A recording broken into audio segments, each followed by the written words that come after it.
Hello again, whiskey friends. I am so excited about this particular review. I've been waiting to get my hands on this bottle, so stick around and find out what I'm talking about. Super excited about this. So, this is the Still Austin Tanager.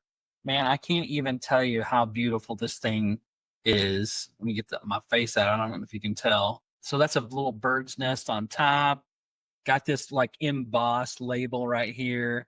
Check out the grooves on the bottle themselves. I don't know if you can see that with my face in there. Probably one of the best packaging jobs I've ever seen. That's just the bottle, but the case is even as impressive as the bottle is. I mean, check that thing out. That's freaking nuts. So kudos to whoever designed this because that's one of the best like bottle design slash packaging I've seen in a long time. So let's get into the whiskey. This comes from Still Austin. We're talking a little bit about craft distilleries and what you need to know about. I say the biggest thing about craft distilleries is making sure if they're making their own product, if they are, how long are they aging for? When this particular distillery came out, it was one of those that was really progressive, I think, in how they marketed it, but also the type of quality that they were putting out at 2 years old. It was just kind of one of those things where it was crazy what they were putting out.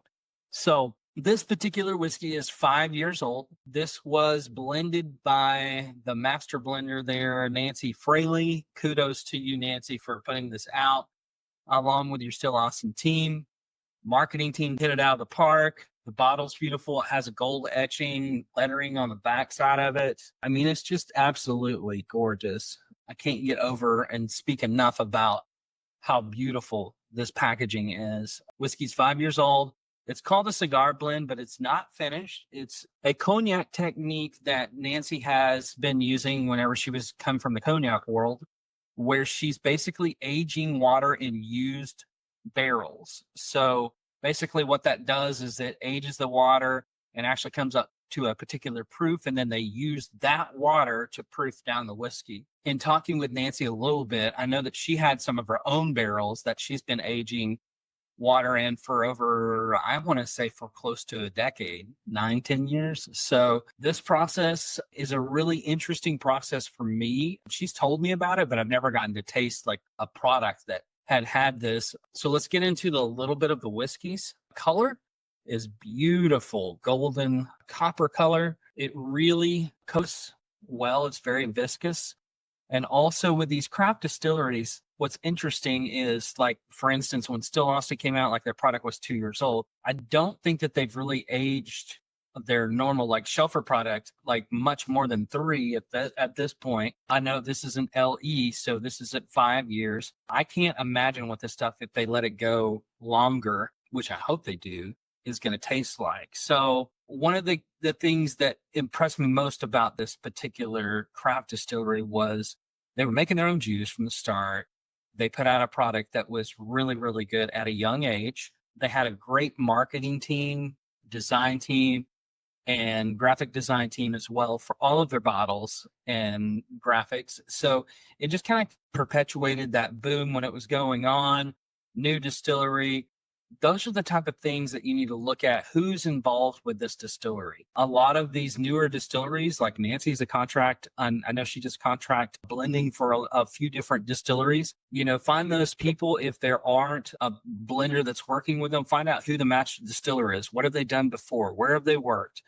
So those type of things are going to have an impact on what the product's going to be like, and you can kind of get an expectation. So we'll talk more of that as we taste through this. Let's go to the nose. I mean, just right off the nose, it's just super caramel and vanilla forward. Oh my gosh, this thing smells so. Not a lot of ethanol at all on this. Let's look at the stats on the proof. I didn't even check this out. We're looking at 106 proof, if I'm reading this right. Don't have my readers and I'm getting old. So 106 proof, man, it's just super, super easy on the nose. You get a little bit more of that. It's like a sweet oak type of note up front, as well as the caramel and vanillas. Oh, it's just a lovely nose. Let's get into this, man. I can't wait to drink it. Cheers, whiskey friends. Well, that just slides down your throat. Super easy to drink. Sweet up front on the front palate. Most of what I'm getting is on the mid and back palate. I'm going to go back for a second sip, but this thing has got legs for days. And look how it's just coating the glass, man. It's crazy. For 106 proof. Now, I think this process of, using the aged water, I'm not even going to try to pronounce I think it's Petit O. So that's my best pronunciation. I'm sorry if it's wrong. But I will tell you that I wonder if that's some of the viscousness that we're getting from the oils, the extra oils in the water that are coming out that they use to proof it down, because this thing is crazy viscous. So second sip is pretty consistent. We're getting that sweet notes up front, all of that really creamy mouthfeel just coats your tongue. Mid palate is like the oak and the caramel. I will say you'll find brands that come out swinging with a ton of releases, and they're really only product that's really, really good is like their first initial one. But what's interesting about this particular distillery is how well that they've done it from the beginning. I've been super impressed with their product from the get-go, from the cask strength release in Texas that a buddy of mine let me taste one time. And I was like, wow, when people think Texas whiskey, this is not what they think of. I mean, this is crazy, crazy good. Let's go back in for a third sip. Oh man. Yeah. All of those caramel notes hit you mid palate, vanilla, oak, and the oak is sweet. It's not tannin at all. It's interesting how the processes of this watering down with aged and used barrels affects the flavor profile for me. Like, I love their blue corn and the red corn by themselves. I did a blend of that together and I was like, wow, that's really good too. So throwing in all three definitely really provides a balanced approach. So when you're looking at these craft distilleries, again, the key thing that I always look for is where it's distilled. Usually it's on the bottom somewhere or on the front, but I know where this one is distilled. This is their own juice. They're in Texas. Also, where is it aged? That makes a big difference for a lot of craft distilleries too. There's some MVPs doing some weird stuff today that I find interesting. For instance, Copper and Cask ages MGP in Florida. So it gives it a completely different profile, I think, as it ages. Just some fun things as you're going through and seeing releases like these that are coming out from craft whiskey distilleries that you need to keep your eyes on as you're looking at the bottles. Where is it sourced? Who's behind it? Who's involved with it?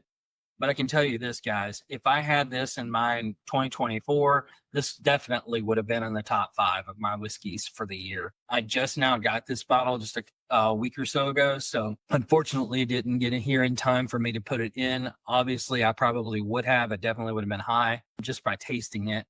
So wanted to let you guys know about this and what things you can look for when you're out searching for bottles as far as distilleries and especially craft distilleries that are newer to the industry. So guys, appreciate you hanging out with me. Make sure that you put a comment down below on what are some newer distilleries or craft distilleries that you're interested in that maybe we can do some more reviews, but also kind of what you look for or what some of the things that stand out about the craft distilleries that you have seen or tasted.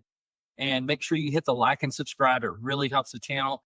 And we'll see you on Whiskey Wednesday. So make sure you catch that. And guys, we appreciate you. And we'll see you here back here next time.